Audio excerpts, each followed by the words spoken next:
gentlemen, this is going to be the final game in this best of 3 between Falcons against Aurora Gaming. One win brings you all the way to the knockout stage. The question is, who can do it? Here we go, ladies and gentlemen, into the land of dawn we go. It was an equalizer earlier by Team Falcons. We're into game number 3, 1-1, and it's already very, very different here for both these teams. Again, we here on the desk really like the Minotaur pick, but it is going to be, I would say, weaker in terms of just pure meta. You're going to have to play it in a certain way where you peel for Sano, and it really just looks like the composition is built for that. Oh. Why are they taking 1v1 level 1? All right, quite low here for Cuffin. Holding on to that flicker though, so he'll be fine. He's gonna go regen, but yeah, they're gonna have hard time dueling this out too, just because you don't have that motivational roar just yet from Troll. We'll see if they try to delay that a little bit further, but yeah, it's more or less going to be how this is utilized. You can do some crazy setups with a Minotaur, but I mean, look at this. The purple buff already gonna be started up and stolen. Boy, trying to get there in time, but a little bit too late. Troll taking so much damage just off on the timings here. Yeah, it just sucks because it was not punished at all. And this is why mid prio is so important, because rarely do we see that, because rarely do we see a mid lose by that much. Exactly. It's strange because we were just talking about it. Minotaur will lose out in the early portions of the game, especially when it comes to just battling it out against a Grok, especially considering now it's a Valentina plus Minotaur against a Lunox level 1. Level 1 Lunox is one of the strongest picks because of the constant sustain you get from all of the minions bouncing back. Let's take a look at the emblems here. It really doesn't look like there's anything too crazy. Yeah, it's just pretty standard all across the board. Honestly, if this game goes 50 minutes, then the Minotaur would be doing quite well, because especially around those Lord fights, the knockups coming in from the first kill as well as the minimum 3 can really help out, especially if Aurora Gaming are prone to mistakes, overextending. Then yeah, this pick can really turn things around. So we just gotta wait all the way up until around, maybe the soonest is at 13. Yep. 13 minutes, well. Oh, good steal there. Yeah, Cuffin will take that tech charge. First turtle of the game. Both gold leaders gonna go ahead and chill, and it looks like Tienzi will just give this one up. He wants to take the orange buff instead. Good little delay there too, resetting the turtle. Great choice, but they get the information too. You've got Troll going up there to handle that take, but I don't know if that's really gonna help. They'll fight this turtle. They'll go ahead and secure it out. Boy, it's gonna be fine. Goes in, it gets it off with the retribution, but they have to deal with this damage in the jungle as TNZ now goes, and he's fine. Yeah, that take was so slow, by the way. The turtle take, they resetted it unintentionally, I think, the second time around. Rosa. Oh, Rosa. Again, trying to get Troll, but Troll's gonna be fine. I'm not sure if they're actually gonna be able to engage into a fight here. Energy Eruption with the Appraiser's Wrath, but it's Pagu who's tanky enough. I would say at least when we look at the goal difference, it's not that much yet. Most of it is in the jungler, but again, I think Boyet is completely fine as a Fredrin. As long as he doesn't lose by 1,005, I think he's still okay. I don't know why Cuffin didn't use Tech Charge there, by the way. Like, it looked like there was a lot of different angles for him to go for, and a lot of good timings for him to go for the Tech Charge, and was also on the wall. Yeah. Right as Boyet chain CC'd him. In the end, the Tech Charge doesn't really get them anything, and Tienzi's still able to counter jungle really, really well. On top of the fact that, remember, early on he got the purple buff, right? So he's still steadily ahead of the Fredrin despite Turtle 1. Yeah. How ahead is he? Is he only, he's going to be about a level ahead? Well, it's still there on the bottom. He's been doing his best to keep farming up, and you know, I don't know if the Fredrin loses another buff or so. It may not be that big of a deal in comparison to a Lancelot, but as you mentioned, you just don't want to fall too far behind. So orange is going to be up. Boy, it does hit the level 7, so it doesn't seem like he's too far behind Tienzi for now. But Pagu will go ahead and give that information, and they'll rotate to the next objective here once it's up at about 15. Well, Tienzi's here, and I do agree with Mirko. Cuffin holding on to that tech charge. It's fine for you to wait for the perfect moment, but at the same time, I don't want to hold on that ult for like 6 to 7 minutes. No, he's been holding it for a few minutes already. Exactly, it's been a while, man. So the next turtle's coming up. I hope by that time he uses it. Honestly, for this fight around buff, I'm okay if he uses it here too. Yeah, if they really want to take it away. They're trying to bait out the red tree. Ah, boy, yeah, red tree. Okay. Yeah, Boyet actually takes it with a retribution. He's going to go ahead and slide on through. Tech charge, though. They're going to initiate the fight anyway, and there it is, all thrown into the mid lane. TNC trying to get away from the Blazing Duet. Patrol falls too, and now Sigiboom has the go as he picks up and does enough damage here. Picking up a couple kills now for Aurora. They'll go for the turtle. Sano gets the turret, but the fact that, oh, hold on, Sigiboom taking quite a bit of damage. But yeah, Sigiboom having 2 assists there, and Aurora Gaming winning out that fight, getting this turtle. Now that's huge. But at the same time, I'm worried when they have the lead.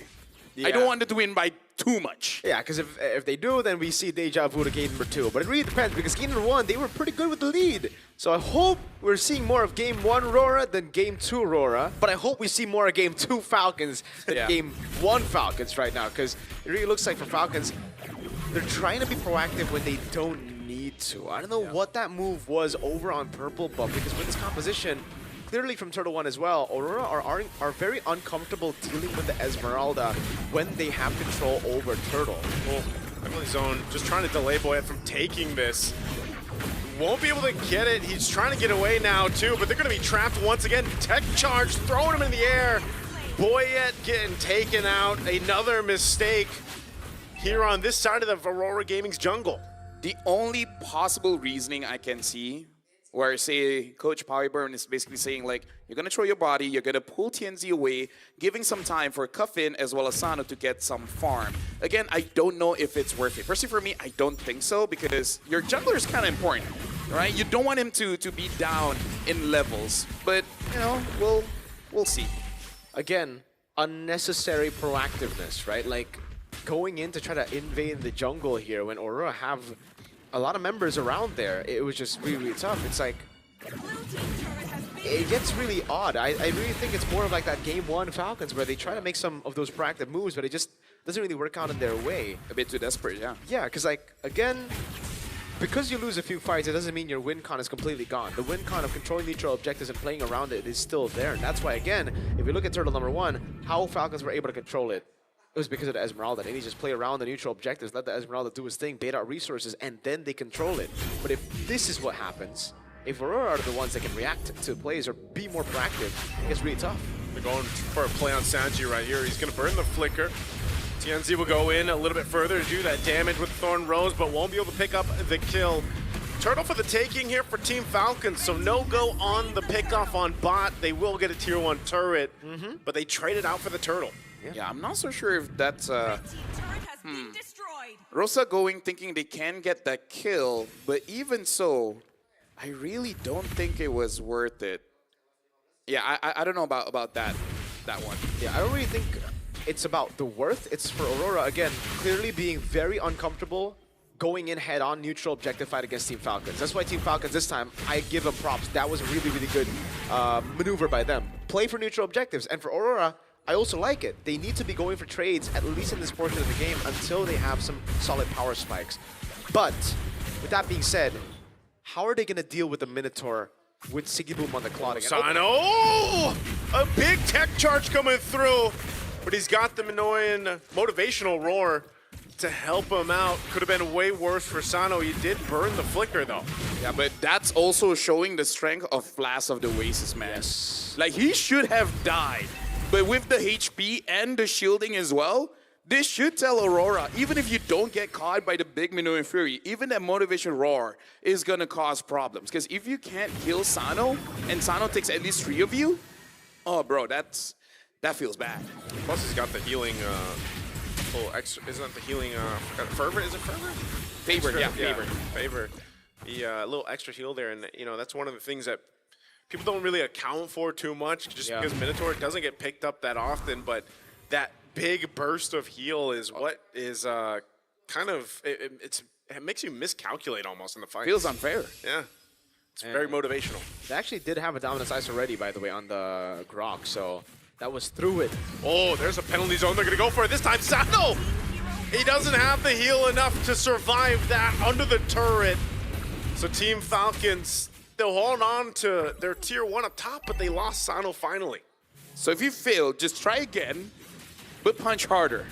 Well, also there was no flicker on Sano, so it's already very, very difficult. So they, But also punch harder. sure, they're also very aware of again the battle spell, the punching harder with Lunar. Yeah. Add more dudes. Yep. You punch with a heavy axe.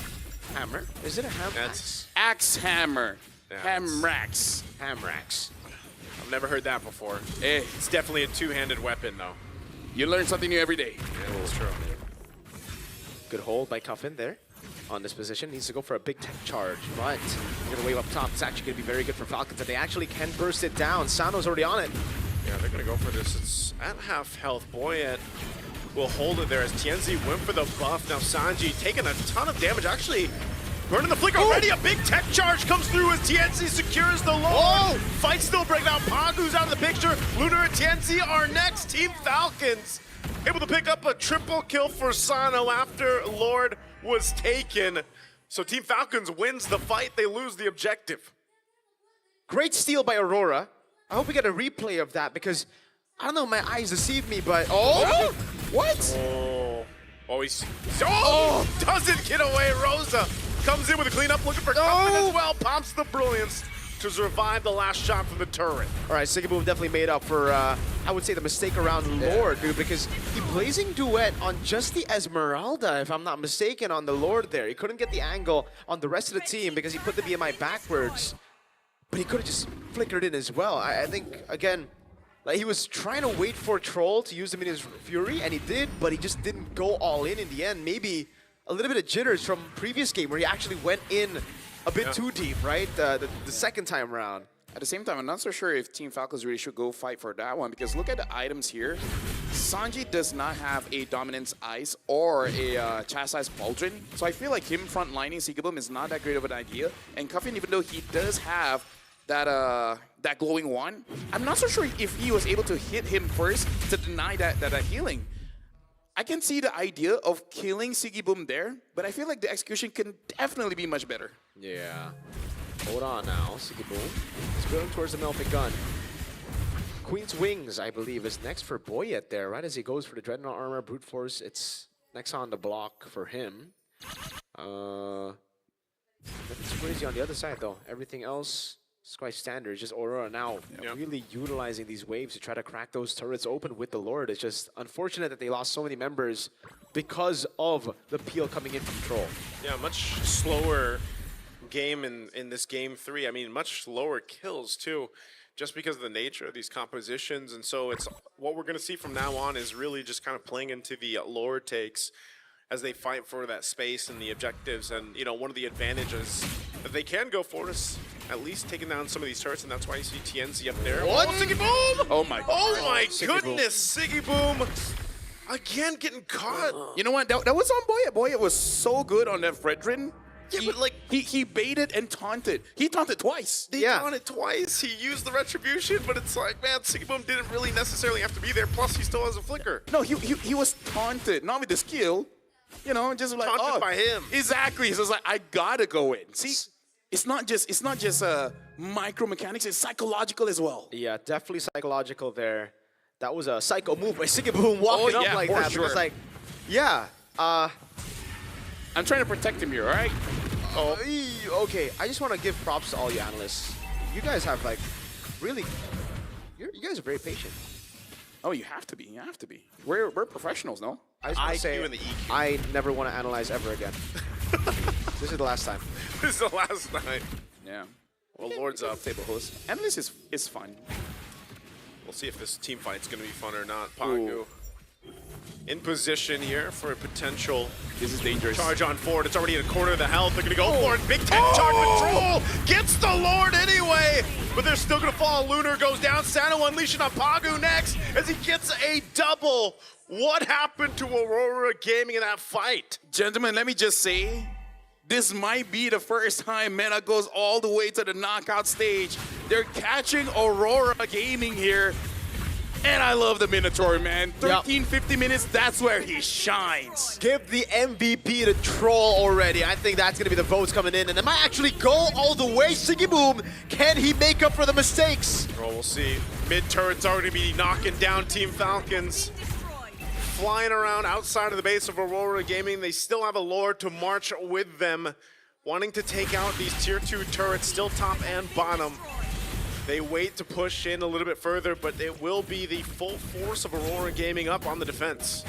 I gotta say, no matter who the MVP is, I gotta shout out to Cuffin as well. He's playing this Valentina quite well. 0-0 and 7. Like, all the heroes that he's been using is actually quite good. Cuffin really stepped up since the last time he was in the M series. Yep, it's been phenomenal. Cuffin, really, really good stuff on the board. They're able to get the base turret in the mid lane, but that's about it. No far lane base turrets here. So Aurora are actually still in it. And now the question is, how do they play around the Minions Fury? Because that ability is just so disgusting when Team Falcons are the ones holding on to the Lord, right? Because for Aurora, they're forced to react to it. They're forced to go in, but when they do, they get knocked up 3 times. Troll, really solid on those resets. Plus Cuffin's tech charge. And the Plus thing Cuffin's tech charge. The thing is, as Minotaur, you will use your Minion Rage early if you're threatened. But honestly, this lineup is not that threatening to Minotaur because with the new passive, the more you get poked, the more you heal back up. So you can't even poke him out, you gotta all in. But I don't know about the all-in damage that they really have against this Minotaur, especially because he does have that chastised pauldron. If he drops down, he's gonna get back up. Right now, Aurora needs to get Winter Crowns on the board. That's the only way to deal with the Minions Fury knocking you up, plus the carry getting those free hits, right? Because if you don't have the Winter Crown, you're just there, constantly getting hit while you're in the air, unable to do anything. At least this time, Sigiboom's going for Winter Crown, man. Oh, thank you. Picked it up this time. Okay, I want to be analyst again. Yeah, he heard the analyst. You know, that's why our jobs is important. Yeah. If it was with nature, you guys are casting duo. I'm okay with casting with nice. He's a nice guy. He's a nice Sue guy. Get it? I think even with nice a in his name. hey, and an ooh. even with a Winter Crown though, man. Like I'm glad he picked it up too, but that last team fight, it's still a matter of them getting that favor because they're fighting around the Lord Pit like that, knowing you got a Minotaur across from you, plus your own kind of tech charge used against you. Sano's had all the space in the world to work with. You know, they really haven't been able to get to Sano easily except that one time, and that seems to be the problem with Aurora Gaming. For this Lord, Team Falcons, look at them. They know their advantage. They'll go ahead and start this Lord up. Aurora Gaming popping the conceal. Sigiboom and Rosa staying on the back foot here. Half health on that Lord already. Lunar might be the one to set things up too with that penalty zone if he can get it, but it looks like it's just going to go for a reset. Yeah, wave is good for Aurora Gaming actually. We were able to set it up earlier, I believe, with Tienzi at the bottom lane. Pagu. Oh, Pagu. Okay, boy, it's going to take quite a few shots from Sigiboom here, so they're going to have to go for a reset again as he heals back up. Still trying to decide who's going to initiate this fight. Neither team wants it yet. Yeah. Again, you gotta take care of Troll, but Troll actually is positioning as a support more than a tank.